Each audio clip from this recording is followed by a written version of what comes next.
to make an emotional connection with Matt, my client, or Matt, my sales leader or account executive or customer service rep. And that's what leaders need to be trained on and need to be held accountable is, do their employees that report to them feel cared for? Do they feel heard? Do they feel seen? Helping you create loyal customers and loyal employees, all through the power of simplicity. This is the Simple Brand Podcast, now heard around the world, including Berkeley Springs, West Virginia. I'm your host, Matt Lyles, and this week I'm talking with John DiJulius. John is one of the best authorities on helping organizations build a world-class customer experience. And now he's doing the same for employee experience. John's company, the DiJulius Group, has worked with companies like the Ritz-Carlton, Lexus, Starbucks, Chick-fil-A, Marriott, and many more. And it's helped them make the experience they deliver their single biggest competitive advantage. Now, when you know that some of these brands are really well known for the customer experience they deliver, then it's pretty cool to know that John's had a hand in helping guide that. And John's the best-selling author of a number of customer experience-related books. But this time, he's changing it up a bit to focus on the other side of experience, the employee experience. And it's all in his latest book, The Employee Experience Revolution: Increase Morale, Retain Your Workforce, and Drive Business Growth. It just released this week. So, sure, you want to ensure that you're focusing on and delivering a simple and outstanding experience to your customer. But if you don't also focus on the ones who are delivering that experience to your customers, then you'll eventually run into a pretty big problem. You need to be able to deliver an experience to your employees that's just as simple and just as outstanding as you want to deliver to your customers. Because if you want happy customers, it starts with having happy employees. But happy employees don't come from just having a big paycheck, and they don't come from having lots of social events, snack bars, on-site dry cleaning, or employee game rooms. No, happy employees come from being in a role where they know they have purpose. They come from being able to thrive around like-minded coworkers. They come from being onboarded into the company really, really well, not just in one afternoon. And they come from being in a situation where all the policies, all the procedures, all the processes actually help them do their job instead of hindering them. And John and I discuss his lessons on how to do all of that. So here it is. Here's my interview with John DiJulius. Hi, John. Welcome to the show. Hey, Matt, it's such a pleasure to be on with you. Yeah, it's great to see you. Congrats on the Employee Experience Revolution. Yeah, really excited. It's really the perfect timing for this. Man, isn't it? This is your sixth book, right? Correct. Yeah. But this time, you actually wrote it with somebody else. Yeah. So the first 5 were all on customer experience. However, I always dedicated at least a chapter to the employee experience. This one is totally on the employee experience. And I did it with my VP of consulting at the DiJulius Group, Dave Murray, who is just so great on this topic and consults with such great brands. And this, as you know, and as your listeners and viewers will realize, it was really born out of the pandemic. All of a sudden, all our requests and consulting coming out of the pandemic was on the employee experience. They said, yeah, we could be better at customer experience, but if we don't fix what's on the inside, it'll never happen on the outside. We had to ramp up our depth and methodology for the employee experience and all the things. And so then it just morphed into a book. Well, it's certainly needed, right now. And we've seen the effects of that over the past couple of years, and we're still feeling the effects of that. Employers are seeing this, what do you call it? The great resignation, the great quitting, quiet quitting. Yeah. So what do you think got us to this point? Well, the biggest thing I think is from the end of the Great Recession, which probably 2010, at least for 12 years, and some people argue it's still going on, is the great economic boom, which is the longest period of, I think of an economic boom. And what happens when you're busier than ever, you take your eye off the ball and you stop taking care of the employees, team members like you should. You stop taking care of the customer like you should. And so I think that's really what happened. And, it's often said that our jobs don't define us. Our jobs and careers are such a huge part of who we are, of the time we spend alive. And every leader should realize that the work needs to be rewarding in addition to the financial compensation one receives. I think that's really come to a head. I think a lot of employees, a lot of people started placing more attention to that or coming to that realization during the pandemic, where maybe pre-pandemic, there was this kind of idea of, okay, here's my job and I spend this amount of time there and X amount of time with the rest of my life.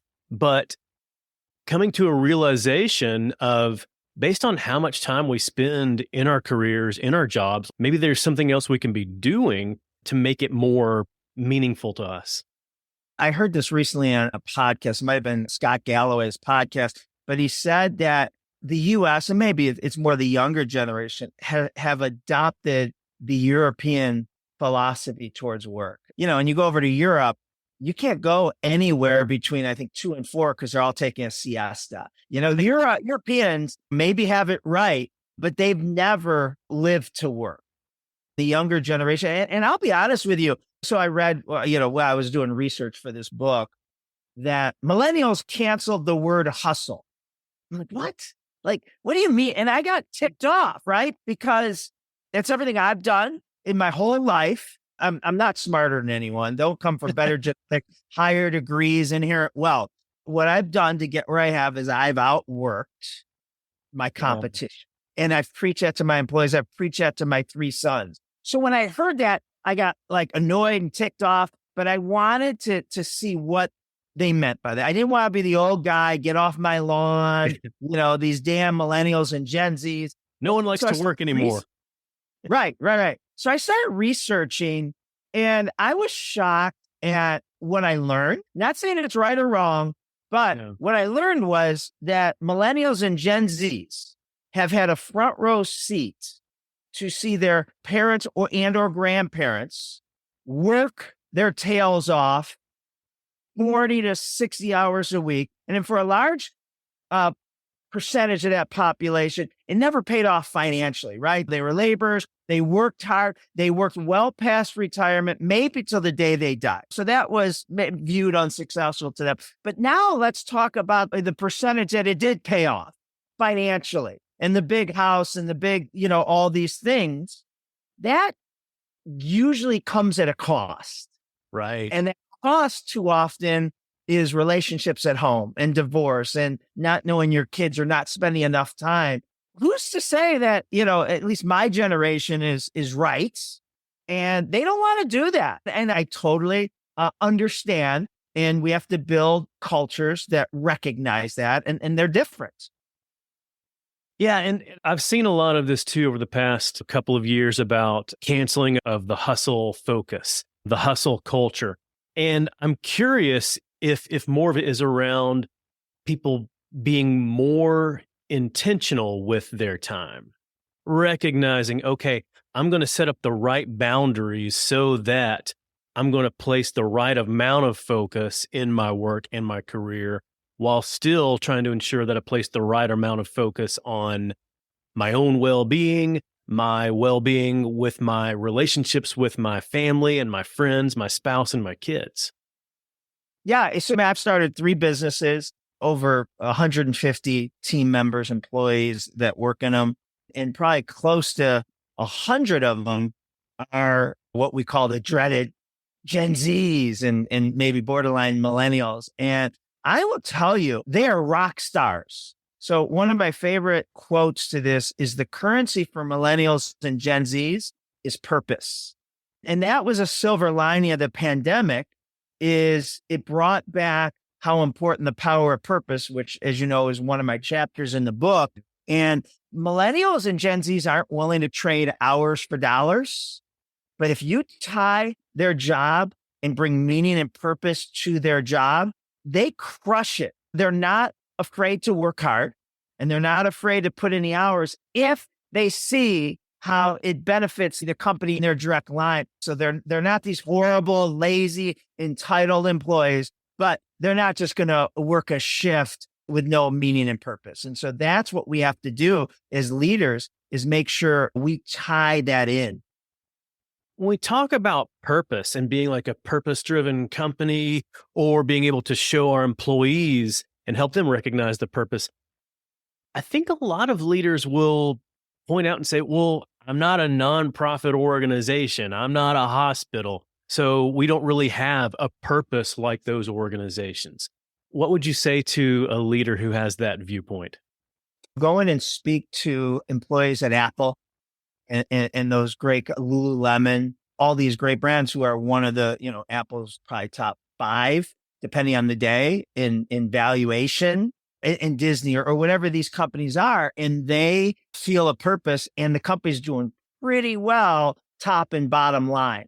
Having people stay with you, having less turnover, doesn't mean we're doubling their pay. Listen, the Ritz-Carlton and Chick-fil-A will be the first ones that tell you. I have a quote in my book from one of them, and they both say it. We don't pay our employees any more than our competitors. And we recruit from the exact same labor pool. Right. But, they have more applications, and people are staying longer.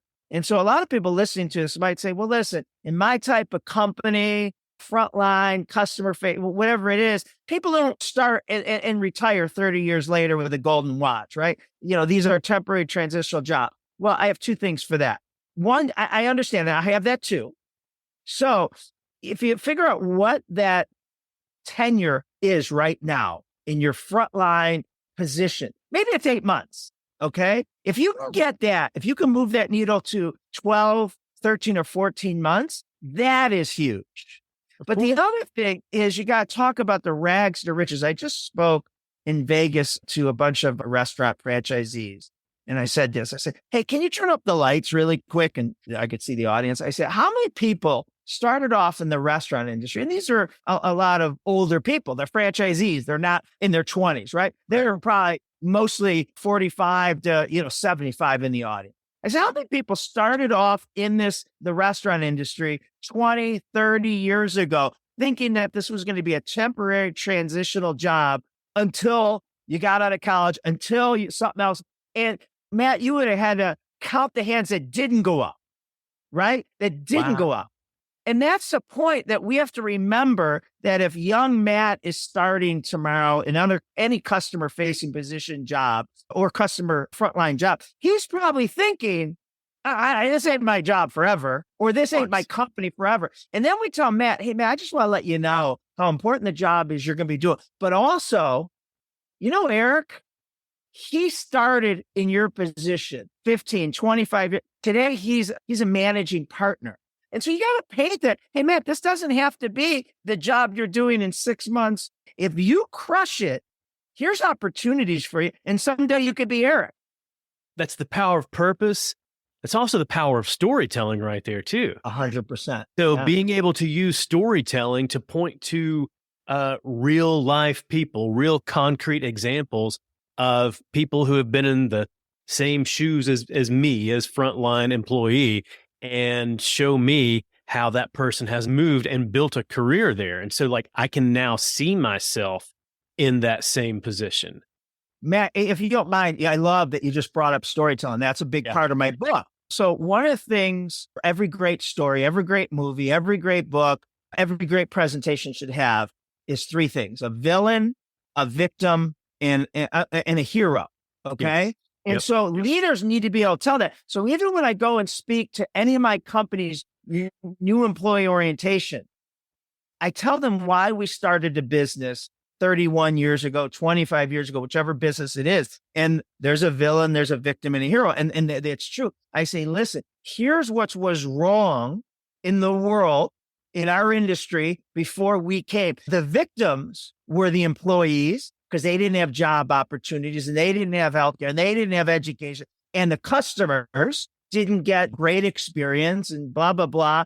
And then the hero is the people in your audience, your new employees or your existing employees, because if they do what the training is going to teach them to do, whatever that looks like, they're going to be the heroes to the customers, to their families, because back to Matt going from janitor to VP, guess what? His kids are going to better schools. He's living in a better neighborhood. He's contributing to the community. So I love that you brought that up, that we always have to storytell and share. You know, one of my favorite stories, besides the rags to riches that happened in my company, is someone who we helped move on in a positive way. And what I mean by that, not necessarily the employee that had a bad attitude and didn't fit.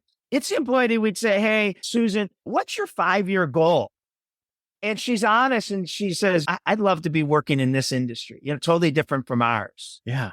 Hey, let's help you get there. But I know some people, right? I can make some introductions, but let's give you the skill set and build your resume that you can get that job. And when you tell that story, when now those types of stories go viral, then employees realize you're just not in it for how much can I get out of Matt? How much productive and, can he get? No, it's not just about squeezing and wringing Matt, the employee, out for everything he can give. We're giving something back to Matt. And like we said, not everyone's going to retire from our company. So let's make the 3 years the best he has to give us, and we help him get to where he wants. And guess what? Susan is referring more employees and more customers to us than any marketing ever could. That's it. And I have to think, whether it's your customer experience or your employee experience, a lot of it comes down to some key foundational things. And to me, one of those is helping them feel cared for. Yeah. I mean, that's everything. And that's why it's so easy. Like I made a joke the other day when someone was interviewing me. I said, I didn't have to rewrite the customer service revolution. All I did was did a search and replace for the word customer and change it to employee. I mean, it is almost that easy, right? To make an emotional connection with Matt, my client, or Matt, my sales leader or account executive or customer service rep. And that's what leaders need to be trained on and need to be held accountable is, do their employees that report to them feel cared for? Do they feel heard? Do they feel seen? And so that's what we teach a lot. And the best companies we've researched really teach a lot. There was a study that just came out a couple months ago that I luckily got it in the book before it was done. It said 82% of managers are accidental. And that's scary. Yeah. That's really scary.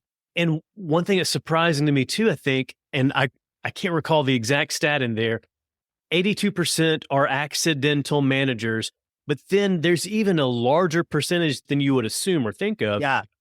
Are in senior leadership? Yes.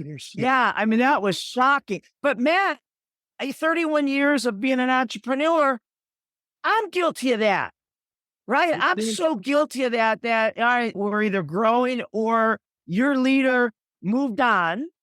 So Matt, you have the most seniority. Congratulations, you're now. And maybe you're right for it. Maybe you're not.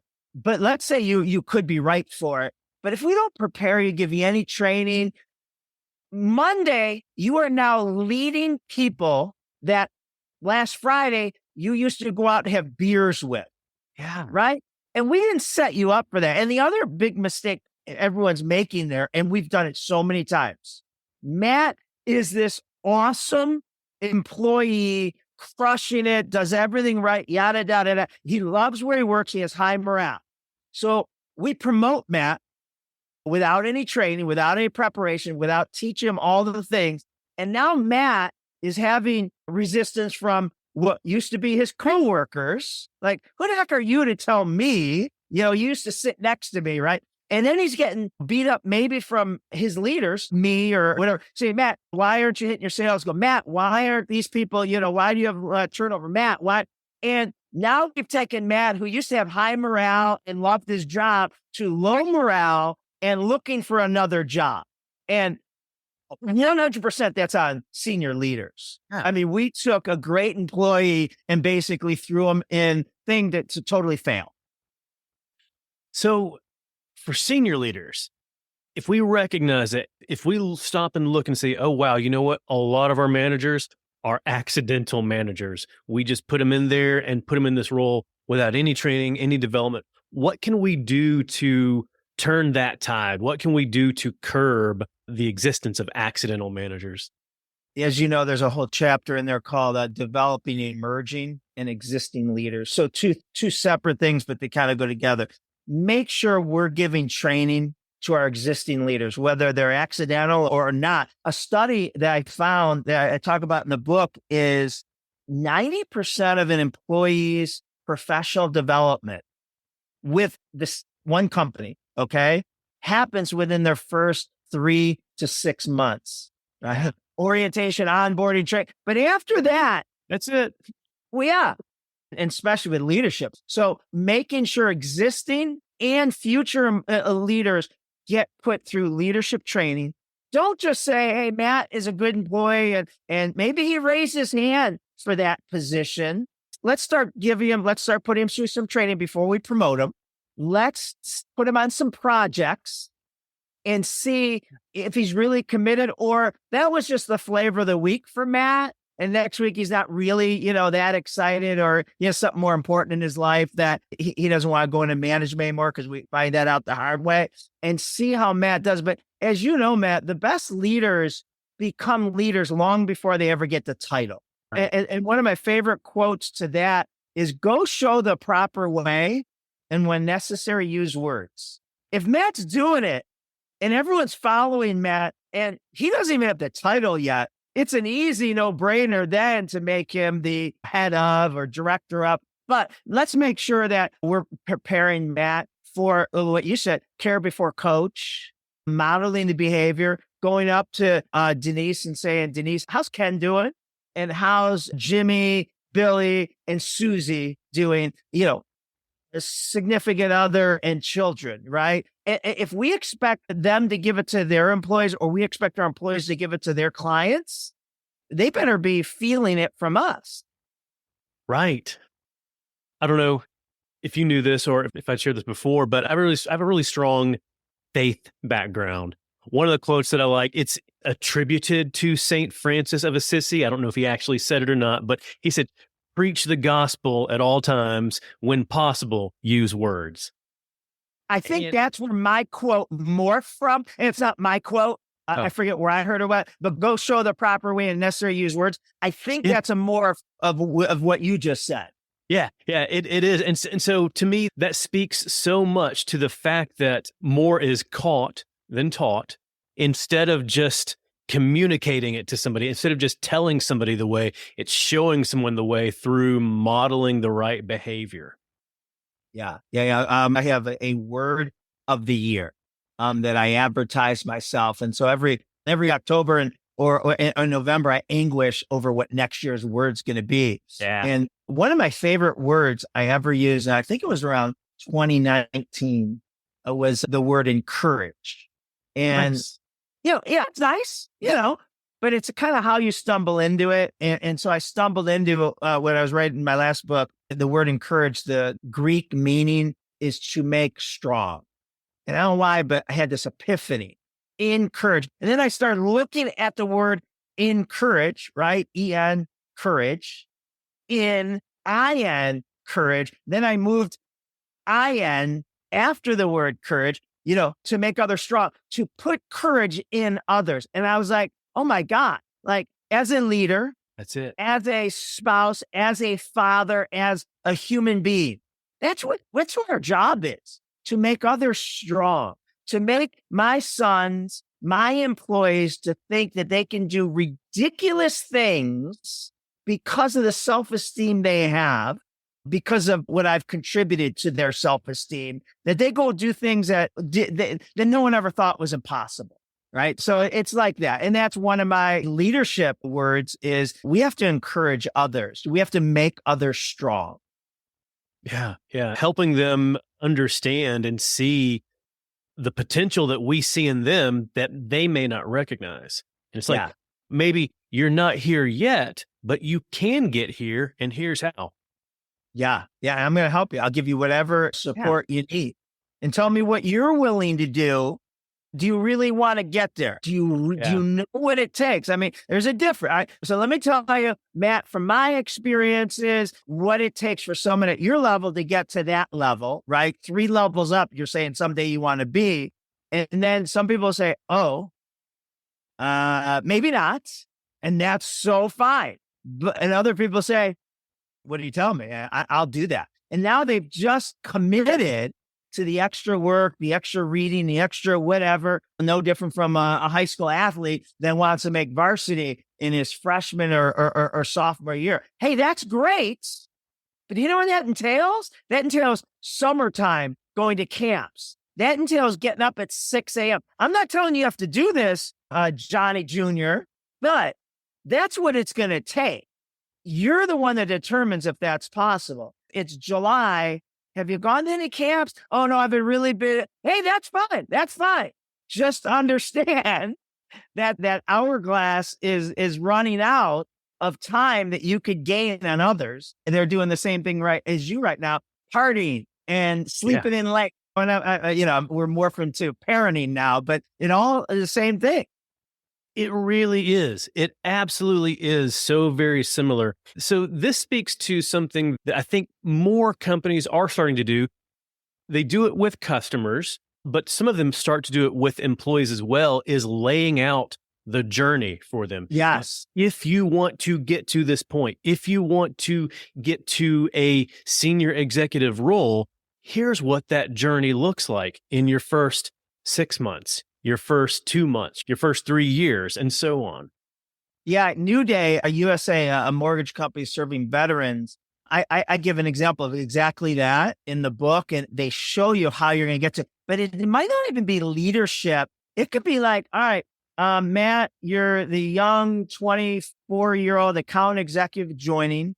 And I want to let you know that our average account executive in his first year or their first year makes this. Their second year makes this. However, the top 10% in their first year make this. Their top 10% in their by year 2 or year 3, they're making $250,000, whatever that may be. That's the top. That's not the average, Matt. That's the top 10%. Now, let me tell you what they do that goes into that. Matt, where do you want to be in a year or 2? Oh, I want to be in the top 10%. And it goes back to here's how you do it. And don't be blaming me or the company or whatever if you don't do this. It's clear the ones that do this, this, and this get to the top 10%. Have at it. We'll help you. We'll give you all the resources we have, but you have to show up to do it. Yeah. Being able to lay out those steps and say, here are the consequences. Here's the big positive consequences you get if you take these types of steps. Right. We talked about accidental managers a bit and what senior leaders can do to help curb that. But what if someone is in middle management? What if someone looks around and says, whoa, wait a minute. I think I am an accidental manager. What can they do in their own specific role? They are limited to a certain extent by what the company's providing them, right? But my thing is consume. Every meeting I have with my employees or my leaders, one of the questions they have to answer is, what are you consuming?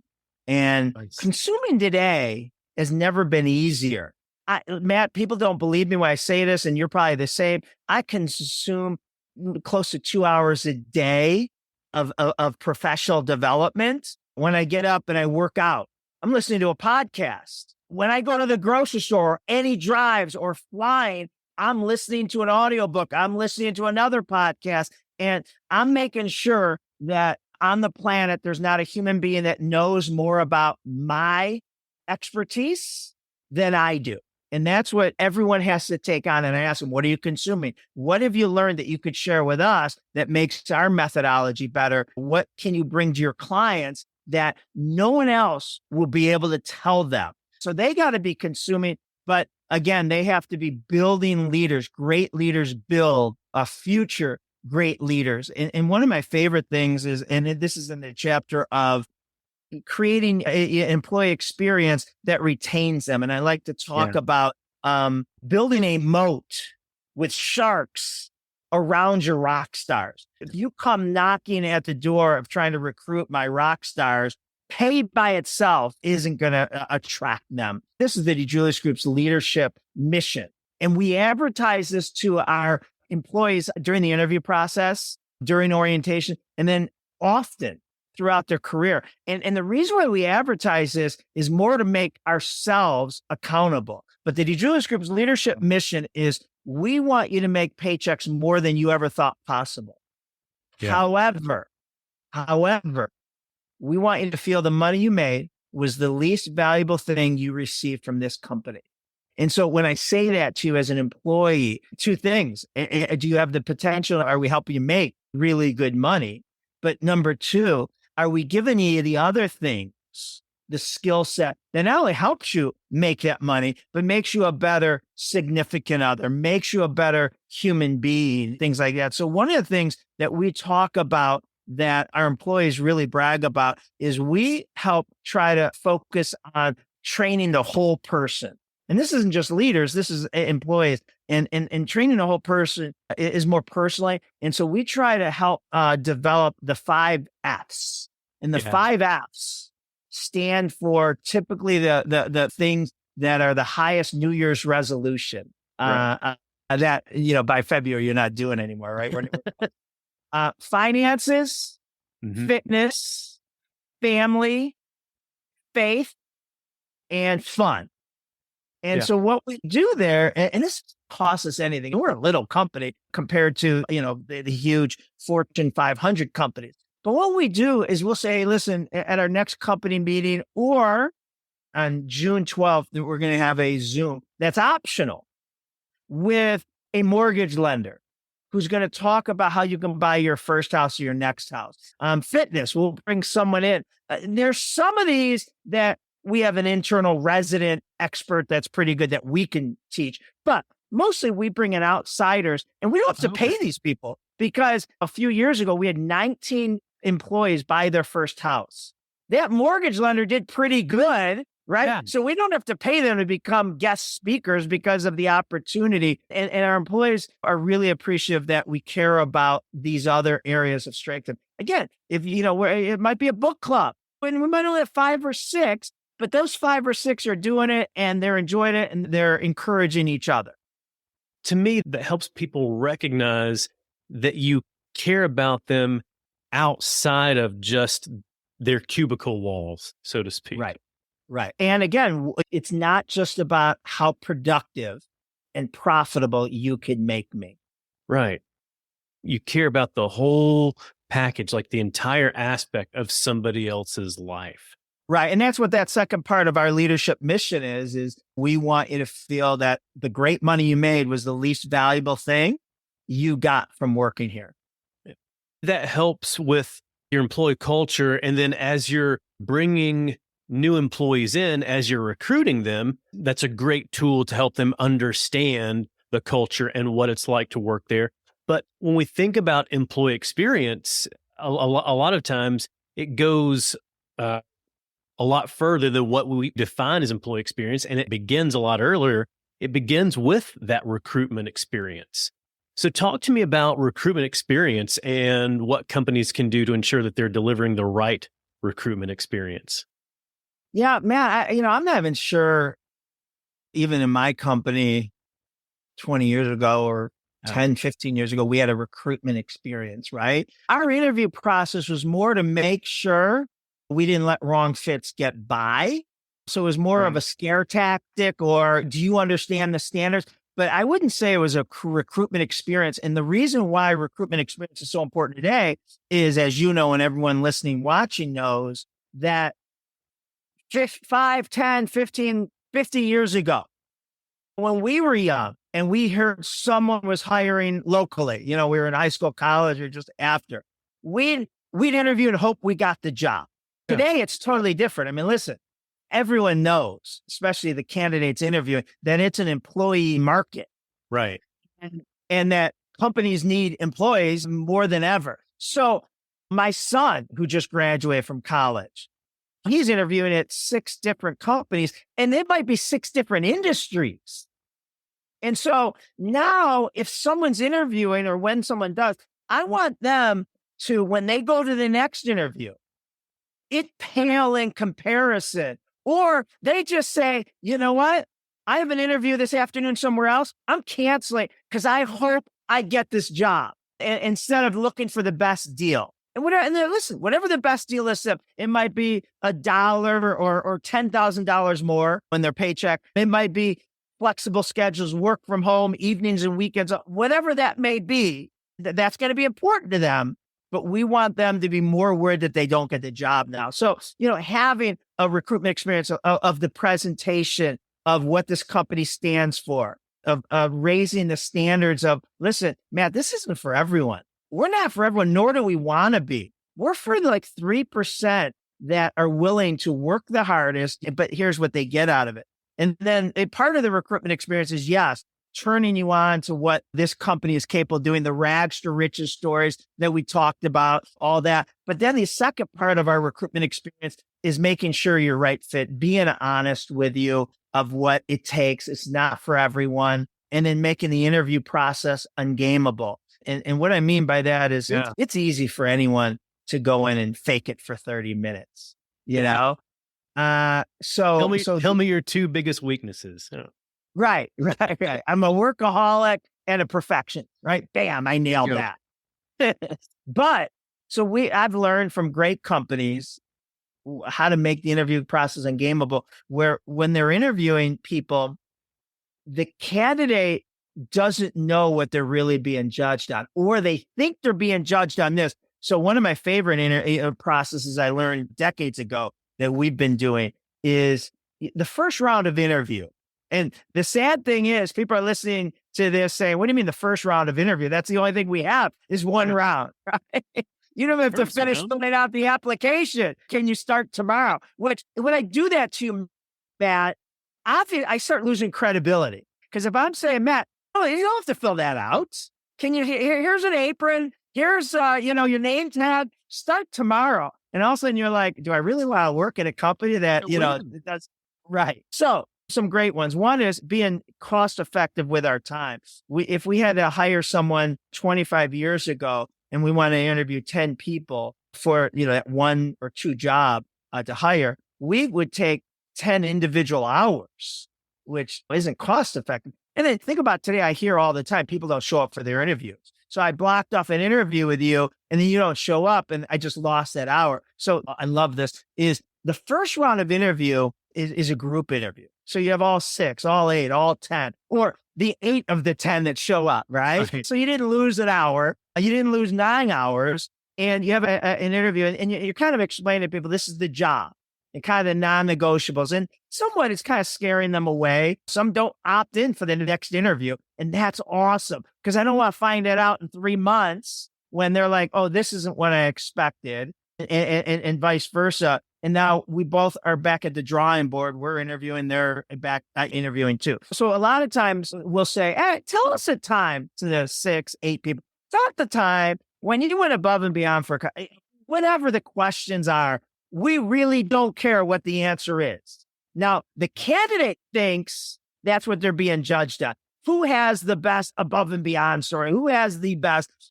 What we're really looking for is what Matt's doing when he's not answering. Is Matt totally zoned out, peeking at his Apple Watch, or trying to think of how he can one up the person talking to his right? Oh, I could kill that story. Or is Matt smiling at that person, nodding his head, and when she says something funny, he laughs with her? That's what we're looking for, how well Matt's listening and engaged versus checked out. And so there's a lot of really cool things like that. I am the kind of person the way that I'm wired, my tendencies today, if I were in a group interview, I feel like I would fail, or I would probably be really successful because I would be the one in there talking everybody else up. Like, wow, did you hear what he said? You should probably totally hire him because he's Yeah. Right. You'd be hired immediately. Like, who wouldn't hire someone who's so encouraging, someone who doesn't look at someone else as a threat? And sometimes, let's say we need 2 people. If we find 3, we're hiring them because it's so rare that you find someone that fits that. That's a great way to get more insight into someone beyond just like the standard question answer. The other thing that you talk about, and I think this may date us both a little bit, is taking the Columbo method of interviewing people. I didn't realize you were old enough to remember Columbo. You look a lot younger than I do, but I watched in syndication. Yeah, right. So Columbo, if you don't know, he's this detective, and he's this bumbling, disheveled, comes across as a bumbling, disheveled idiot that, you might be the lead suspect in a murder. And he comes in and he's like, hey, Matt, I hear you're from Nashville. Isn't it hot this time of year? And the farthest thing from asking you pointed questions, and you let your guard down because you're like, this poor guy, you actually feel sorry for him. That's how I interview. When they let me interview, I'll be like, hey, Matt, before we get to the interview, I see that you went to a rural high school. Did you do any activities there? Oh, you ran track? Is Coach Jones still the track or the baseball coach? What was he? And you think the interview hasn't started. And you think we're just talking baseball or sports or high school or whatever. But you're letting your guard down. And so I can find out if you're a victim and, oh, yeah, Coach Jones started his son or his favorite in front of me and yada, yada. Or Coach Jones was one of the most special human beings I ever met. I actually go back to the school and visit him to tell him what an impact he made on me. Those types of things where I could care less about the interview questions. Like I said, you probably are prepared for that, but you're not prepared for just the off the cuff, down the rabbit hole questions that usually demonstrate someone's character. If you order the book, your listeners will get this. We have interview questions to measure someone's service aptitude. We didn't get it in time for the book. We just finished them a couple months ago after the book was done. So this is an addition. And the real good thing about the interview questions is what we're really looking for. So like and this is just for customer service. And there might be 30 or 40 of these questions. And don't ask, maybe only ask 5 of them, right? With your other questions that you need to interview for the technical side and all that. These questions are kind of broken down into measuring your empathy, measuring if you care about people, if you're genuine, your willingness to deliver great customer service. One of the questions I like to ask is, Matt, when you're not working, off time, what's your favorite thing you love to do? Now, again, I don't care if it's needle, whatever point, knitting blankets, fly fishing, binge watching. I don't care. What I'm looking for is you're telling me this is your favorite thing to do, being with your kids, right? Running marathon, whatever. I'm looking for enthusiasm. If you don't show me enthusiasm with what your most favorite thing to do outside of work is, well, I don't think you're going to show enthusiasm at work. So there's a lot of things we're looking for that, again, maybe the candidate thinks I want to hear that they study and read. It's really not. I just want to know if you show enthusiasm. I'm measuring if you're kind, if you smile a lot, and this is in the book, we measure the 4 E's on an interview process. How often do you make eye contact? All the things we want you to do with a customer. How often do you ear to ear smile? How often do you show enthusiasm? How willing are you to educate me on what I just asked you about? You know the most about you, right? And if you're just giving me short answers or you're educating me, because those are all the things. I cannot stress this enough. We literally count during the interview how often Matt made eye contact, how often when he had the opportunity, did he show enthusiasm, how often did he smile. But don't do this. I cannot warn this enough. Do not do this unless you're 100% sure the interviewer is doing this, right? Right. If I'm interviewing you, Matt, I'm like, oh, Matt, tell me about a time where you're probably mirroring mine. And it's going to be That's hard it. for you to be, oh, no, John, there's this one time, but I'm not giving you, but if I know that I or the person on my team doing the interview has that type of energy, it says, Matt, tell me about a time. Do you like customer service, Matt? Of course, Matt says, yes. Matt, tell me about a time when you went above and beyond for a customer. I'm looking for energy. I'm looking for enthusiasm. And now if I know I'm doing that and Matt's not matching it, well, he's probably not right fit for a customer facing role. Maybe he's good for the cubicle, crunching numbers. And so those are some good things to measure if they have the service aptitude that our brand needs to keep up with our current reputation. That's it. And to me, all this speaks around the need for being that much more intentional with gauging the type of person that this person will be when they're in the role, not just going through like, what are the words that they say when you ask them a question, and do they say the right words, or do they give that right secret answer that you hope everybody has the secret answer to? No, it's beyond just the answer. How do they engage with people? How do they engage? How do they bring enthusiasm into that role? And here's the other thing, Matt. It doesn't mean they're wrong or right with the answer. It means they're not right fit for maybe the position we're interviewing. So let's say Matt is not an extrovert. Not everyone has to be, even in a customer facing role. But let's just say he doesn't possess the enthusiasm, the energy, the smiling, the charisma that we want customer facing people to have. So, I might say, Matt, I see that you're interviewing for receptionist or customer service rep or account executive.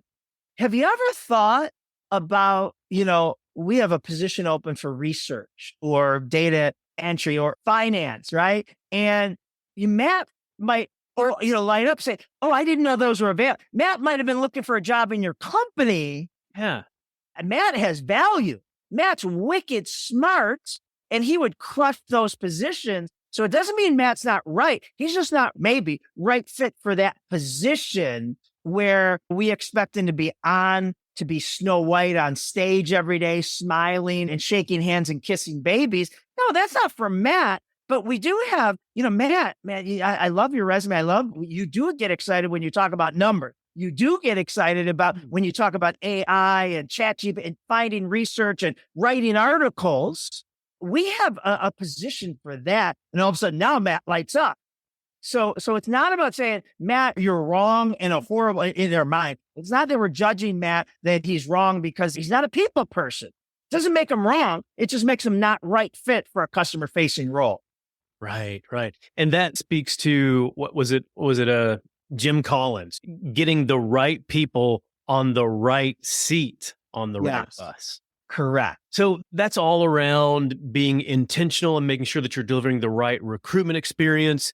In the book, you also talk about ensuring that you're delivering a great onboarding experience from the time before day one and even days, weeks, months after day one. And then you also talk about the right ways to retain your employees. One of the ways that really stuck out to me that I was like, yes, because I've only seen one other leader do this before, was engaging employees' family members. Can you talk to me about that? Yeah, I don't think I did this as well until I read about it in books. But about, let's say you're on a big project for us, and there's peak times in everyone's business where we're going to be working weekends and till late. And what's that mean? That's taken away from your family time. And so we always try to reward the family after that.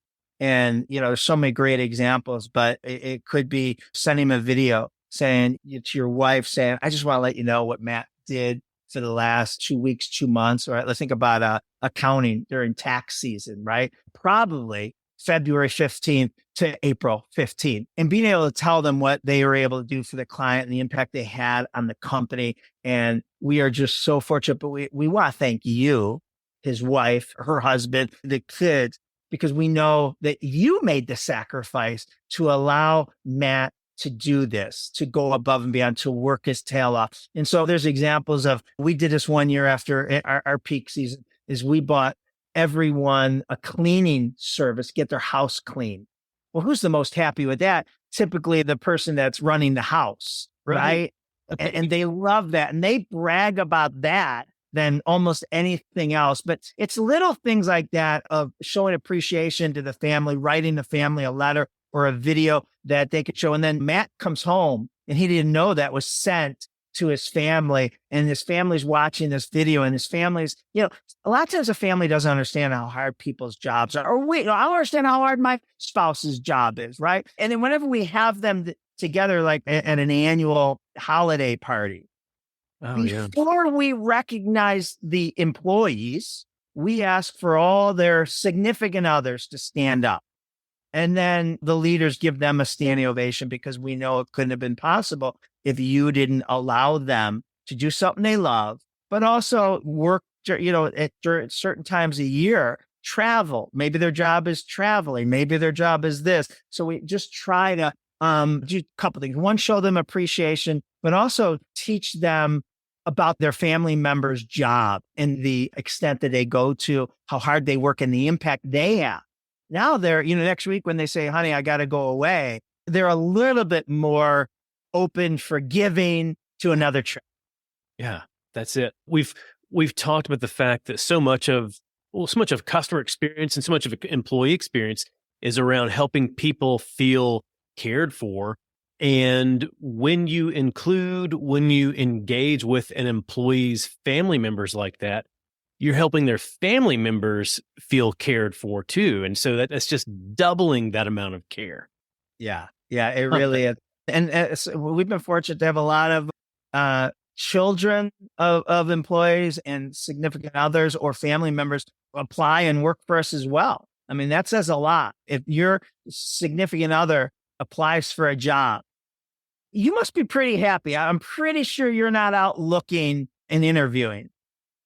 Yeah, because for the most part, if there's any complaints, if there's any grumbling, or even if it's all internal, that spouse is going to see it when the employee comes home. That spouse is going to see it at the end of the day. If that employee is complaining at home, that spouse is not going to want to apply for a job there. 100%. Well, John, I got one last question for you. If you were to create a 5-song playlist for the employee experience revolution, what songs would you include? The guy from Nashville, of course, asks that, right? The easy one, it plays when I get introduced. It's like our theme song to everything. And that's the Beatles, The Revolution. Yeah. 2 of my books is called The Customer Service Revolution and The Employee Experience Revolution. And then the next, some of my favorites that I just have in my playlist, that kind of go with impacting people's lives. I don't know if you've ever heard of At the End of the Day by Kelly Coffey. And the lyrics go something like, at the end of the day, did I do enough? At the end of the day, did I tell people how much I loved them? It's an awesome song to listen to at the end of each day. There's by Asia, An Extraordinary Life. I love that. That's actually my personal theme. And it's talked about in the book. And it is, I want to live an extraordinary life, so countless others do. And that responsibility we have to live the best version of ourselves, not for how it benefits us, but for how it benefits our kids, our network, our customers, our employees. Right. This one I just heard or came across within the past year, like on TikTok. It was, I think it might have been a golden buzzer on America's Got Talent. A young girl, Lily Miola, sings Daydream. And the lyrics are so powerful. It just talks about when you were 8 years old in the backyard, you were playing astronauts and you were going to be a professional baseball player. But by the time you get 18 to college age, all those dreams are kind of, you're talked out of. You can't do that. You can't be no women has ever been a this, or, you're not going to be a professional baseball player or whatever that is. And it just talks about, don't go to your plan B, live your daydream. And then the last one, everyone knows, I love this. I Lived by One Republic. So it's just all about making the most out of each moment. That's it. Well, and to me, all those songs right there kind of seem to focus on like, what's the bigger impact you're making Right. beyond just transactions? What's the bigger impact you're making for your life and for others too? Love Yeah. that. Love that outlook. Well, John, I've learned a lot from you. I've learned a lot from your book, but where can people go to learn more? DiJuliusgroup.com, DiJulius group.com, and everything's there. Or John DiJulius on any of the social media, TikTok, Instagram, YouTube, post videos every day. Awesome.